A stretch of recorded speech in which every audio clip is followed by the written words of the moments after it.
General Nick Haley is a recognized expert on leadership, change management, and integrity. He works with people and organizations that want to educate, inspire, and motivate their leaders to take action now and be better leaders and followers in their organizations. He is available to speak at all types of meetings, conferences, conventions, retreats, training seminars, and for personal coaching. The General's leadership presentations produce concrete results. They take the best of the leadership learned at West Point, combat command of thousands of soldiers, 30 years in the military, and combines those techniques with the most effective leadership lessons learned as a VP and general manager with several prestigious international electronics corporations. His presentations are unique and are based on real-world leadership experience under the most difficult conditions, combat. You cannot get this approach from standard leadership presentations or leadership books. General Haley's military and terrorism-related presentations are based on first-hand combat experience.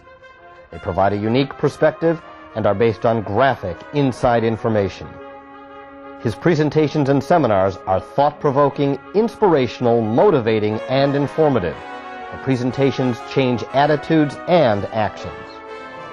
This general is very dynamic, very interesting, very upbeat, very motivating, and a lot of insights to things that I wasn't expecting. The fact that he drew from all his different experiences, not just the military, to bring home all his points.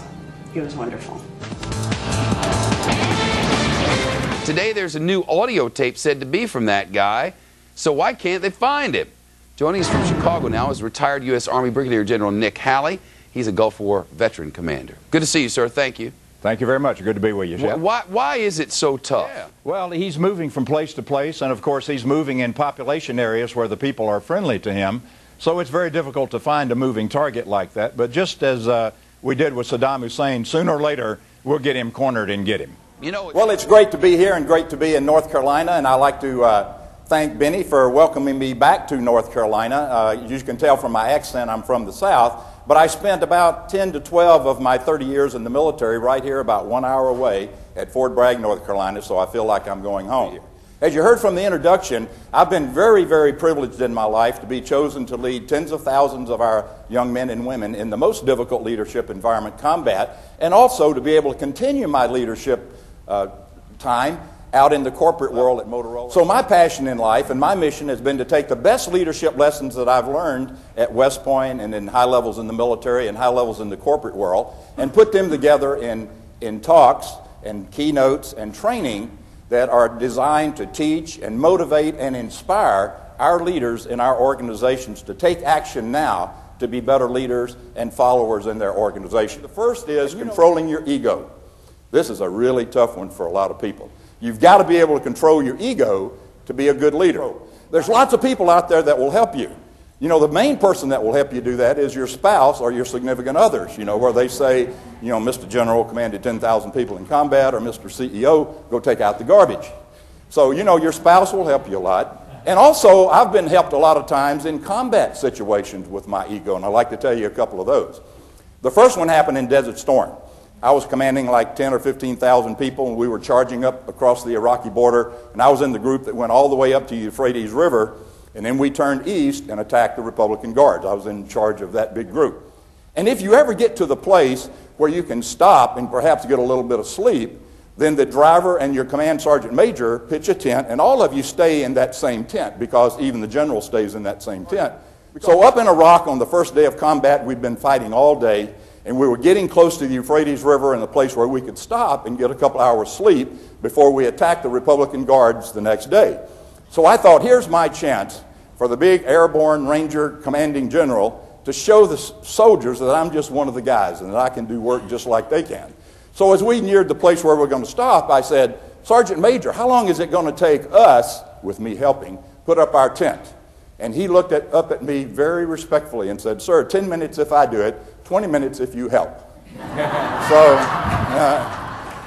So I thought, you know, maybe there's a message there, so my ego started going down a little bit, and I said, well, Sergeant Major, I think I have some officer duties to attend to instead, and he said, good officer, sir. If you look at throughout the 80s, there were many, many terrorist attacks all over the world none of which we did anything much about, with one exception. There was a time where President Reagan very effectively did a bombing of Tripoli, North Africa, where to get Omar Gaddafi in line, and that was very, very effective. Fast forward on to 1991 in Desert Storm, of which I was a part, and this is an interesting thing to get into if you want to later. We won a terrific victory, and then at the end we let it slip away. That's why we're back in Iraq today. This is WGN Morning News at 7. Good morning. Welcome back. It is 7:30. Joining us now with more on the situation in Iraq is retired Brigadier General Nick Haley. Good morning, General. Good morning. Can you give us some better perspective on what has been going on over there? Is this more difficult than you expected things to be? Well, there's two things happening now based on these recent bombings. One is there's a great increase in the capability of the terrorists, and the second thing is they've clearly changed tactics. So we've got to choose the correct leaders, and then we've got to give them good, continuous leadership training for the rest of their time. And here's a hard thing to say to people that I say to corporate leaders, is that if the people in your organization do not see you in their hearts and in their minds as a leader, if they don't see you as a leader, you will have very limited effectiveness in that organization. Now, you might still be the boss. You might still hire and fire, have the corner office, the nicest suit, stock options. You might have all of those things, but if the people that work for you do not see you in their minds and in their hearts as a leader, you will have somewhat limited effectiveness. Well, at first I really didn't know what to expect. Thinking, okay, military general, the first thing is how much relevance is it going to have to me as a gay man? But the fact of the matter is the leadership principles that he espoused were phenomenal. He really showed a very good transition to corporate America today. He brought a lot of useful insight into ways to be an effective leader and how to, most importantly, how to achieve not only individually but as a company. It was really great. I enjoyed it. Government officials. Joining me now, retired Brigadier General Nick Haley. General, today's big question, considering what we saw at Abu Ghraib and what we're seeing day by day, are the terrorists in Iraq changing their strategy? Yes, they are changing their strategy, and they constantly do this. Of course, as you know, since the Iraqi elections, we've been getting much better intelligence information. For the last 80 years, through wars and influence by the United States and other freedom-loving countries, we've changed the landscape from about 12 democratic-type governments to about 120. And some of those were impossible tasks. Some of you guys that were in World War II, I'm sure remember all the articles that said, Japan has been ruled by an emperor and warlords for centuries, and there's no way that the Japanese will ever accept democracy. They're a very democratic country now. Nazi Germany. Many people said you can never convert Nazi Germany to a democratic-type country, and we've done just exactly that. WGN military expert Brigadier General Nick Haley joins us now. We're seeing all of these demonstrations on almost a daily basis. What's your assessment? Well, remember, the Iraqi people have been under a dictatorship for many years, and now there's this tremendous release of political energy now. And also, as the piece pointed out, there's three distinct groups there, the Kurds, the Shiite Muslims, and the Sunni Muslims, all of whom have very diverse political views. So as we start making decisions in Iraq for the new Iraqi government, there's bound to be diversity of opinions and demonstrations. I found the first tour in Vietnam that it was important for me to carry a rifle. Now, in the military, an officer just carries a pistol because, you know, an officer's not supposed to be doing the fighting, so an officer just carries a pistol. But I learned early on in my career that I needed a rifle because it's got more range, it's got more firepower, so it's important to have a rifle.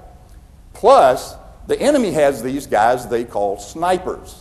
Guess who the snipers are looking for? You know, some guy prancing around with a pistol, you know, and so I learned early on I needed to have a rifle, so I looked like an enlisted guy instead. Well, anyway, we jumped into Grenada. It was dark. Bullets were flying everywhere. You get all mixed up on the ground in a parachute operation, and then you have to go through a thing the military calls consolidation and reorganization, which is really mass confusion of you running around in the dark trying to find the people that you're supposed to be with. You have that in the corporate world, consolidation, reorganization. It's really mass confusion sometimes. So I landed, got my chute off, and got my weapon, and I noticed about as far from here to the end table that there was a young ranger sitting there firing his weapon as fast as he could, because about 100 yards down the runway, we were getting counterattacked by the Cuban forces and the Grenada forces. Now, have any of you ever seen pictures of tracer bullets going out? Very, very beautiful. Tracer bullets coming in is not very, very beautiful. So I went over to this young man and trying to figure out what was happening and where I was, and he was firing as fast as he could. And in my best Colonel's Ranger voice, I knelt down beside him while he was firing, and I said, "Ranger, where are the front lines?" And he said, "You're standing on them, you dumb son of a blankety blank." Well, I was a colonel in the Army, and I can tell you, low-ranking people don't call colonels you dumb son of a blankety blank. So, and plus I was on the front lines. That was not very good either. So my head started going down a little bit, and I wondered about what I should do next, you know, because here I am a colonel. And before I could think of what to say, he looked over at me and said, "Are you going to fire your rifle or what?" So, you know, finally he realized I was a colonel and he was a private, and, you know, he was afraid he was going to get court-martialed, but he didn't. So I would tell you in closing that leadership is very critical for you personally in your personal career, and very critical for your business, and very critical for the health and the strength of our nation. Because, you know, there's a lot of highs in life. Some of those highs are legal, some of those highs are illegal, but one of the greatest highs in life is to be a part of an organization of ordinary people through good leadership gets extraordinarily good results.